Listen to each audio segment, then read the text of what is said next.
Let's face it, Genesis 27 is not easy to read. If we expect that our ancestors, who are the founders of the Jewish people, could be completely righteous, and that we would want such examples and exemplars to be the founding fathers and mothers of our people, we are disappointed. Jacob deceived his father. His mother planned the ruse with him.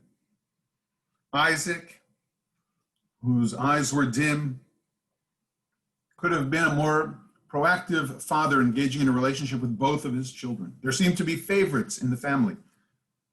Jacob's mother goading him into doing the trickery that we've come to know in terms of receiving his father's blessing. The dialogue between father and son unfolds, and we see Jacob is forced to lie, outright lie, time and again, and he does so what seems like very easily. Isaac, skeptical as he is, isn't prepared to undo what's unfolding around him. And he says, the voice is the voice of Jacob, yet the hands are the hands of Esau. Nevertheless, whether he is convinced or whether he doesn't want to create any tension between himself and his son or himself and his wife, he goes along with what's unfolding. Could it have been that he just can't believe that Jacob would deceive him like that? Isaac indeed proceeds with the blessing that in his mind he reserved for Esau. Now, that was not the blessing of the covenantal arrangement that God had made between him, his father, and with the generations to come. But it was a blessing for wealth and for power. And Esau is, of course, deeply angry and murderously hateful. And in the end, Jacob has to run and leave that family home. Let's face it, this is not an easy story to accept as a founding story of our people and of our nation.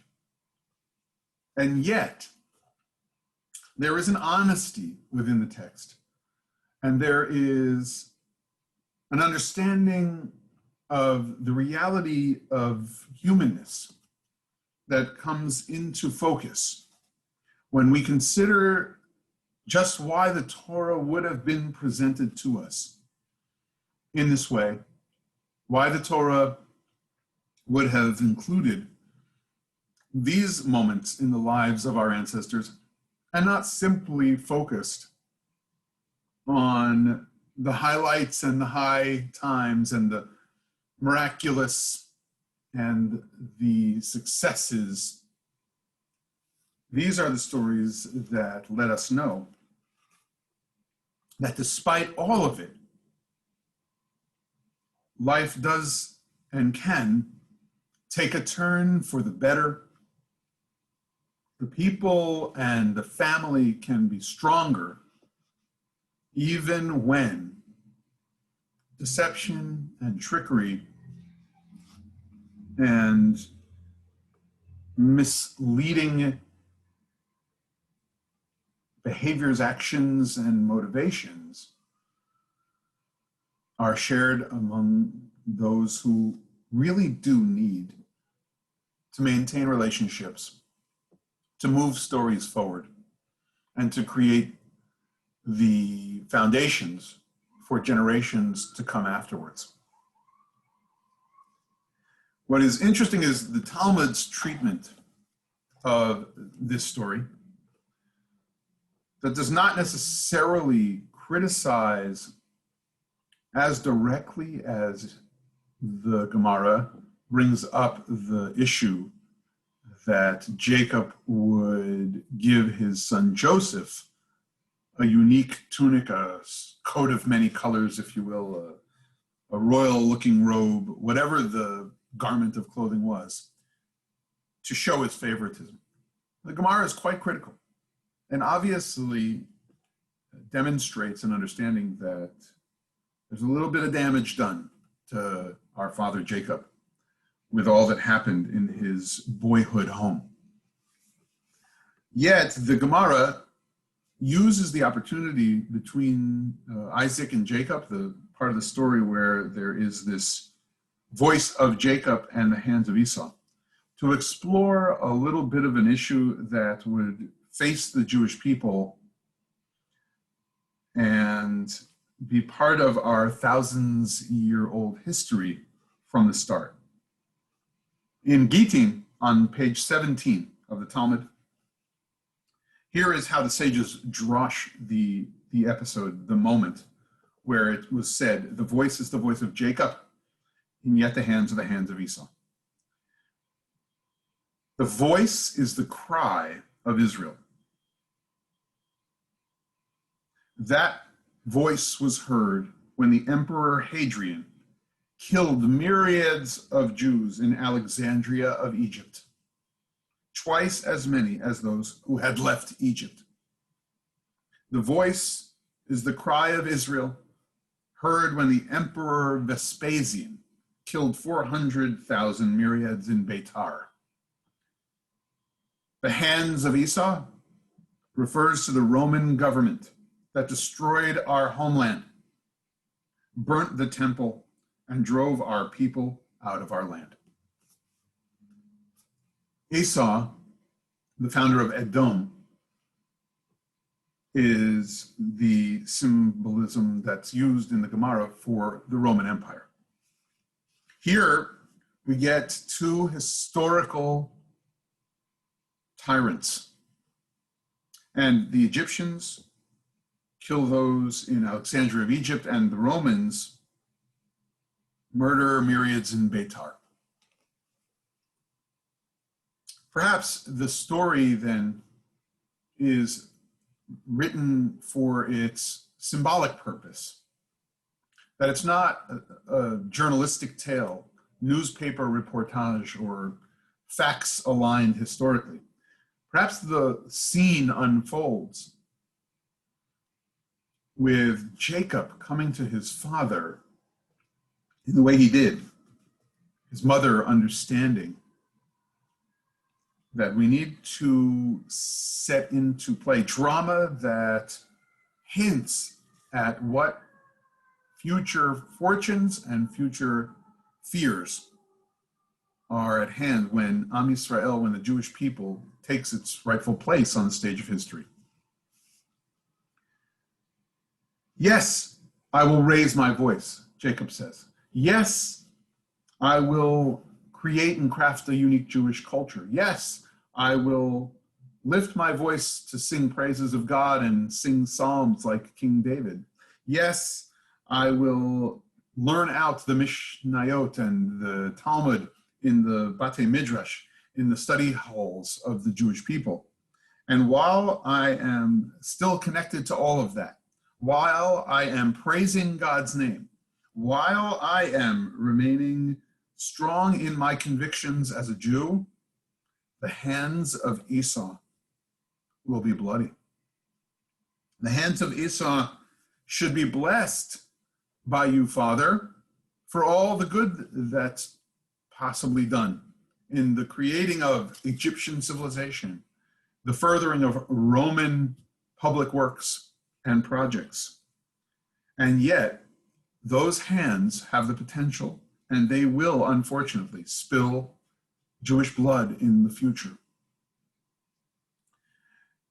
The Gemara makes mention of Alexandria in Egypt, where some of the very first foundational anti-Semitic writings can be charted in public records. Letters can be studied from some of the different officials of Alexandria at the time. And those unfortunate passages show how much enmity there was towards Jews and Jewish difference.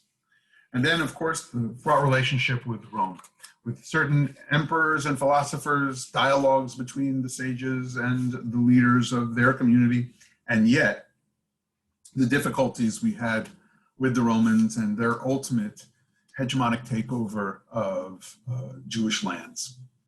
These are what is made mention of in the unfolding story of Isaac and Jacob and Rebekah and Esau. And we are to read into those stories, at least into verses, referentially, the kind of hints about history that we must face as a Jewish people. The Torah never stands simply on its own in the simplest sense, in the Peshat form. This is what the sages are suggesting when they read into a moment the ask of a son towards his father. Please bless me, Abba, with all of the hardship I will face in my life. Please bless me, bless us, the Jewish people. As we know, we will have to sometimes continue our culture and face dangers. May it be that we will stay strong in our connection to God and be Am Yisrael among the nations, and we will still remain strong, lifting our voices. So please bless me with that strength. And this is how the dysfunction can be seen. This is how we might understand the deception. This is how we might read it as an inspirational story of seeking the blessing of God, of seeking the strength of connection to our ancestors in the face of all it means to be Jewish and remain Jewish and stay strong as Jews as history unfolds. May we be strengthened generation to generation. May we understand the great challenges throughout history. May we appreciate and have gratitude about our own time and our place in this great society, especially as Thanksgiving comes in and is upon us next week. May we lift our voices uniquely as Jews to say, thank God, we're not facing those killers in Alexandria mentioned in Gittin, or the Romans who are persecutors in such larger ways. May we be aware of the challenges that still face our people, enemies too, but may we be filled with knowing the blessings that ultimately were bestowed upon us by our ancestors, those who came before us, and those partners in a world wherein we pursue goodness and peace.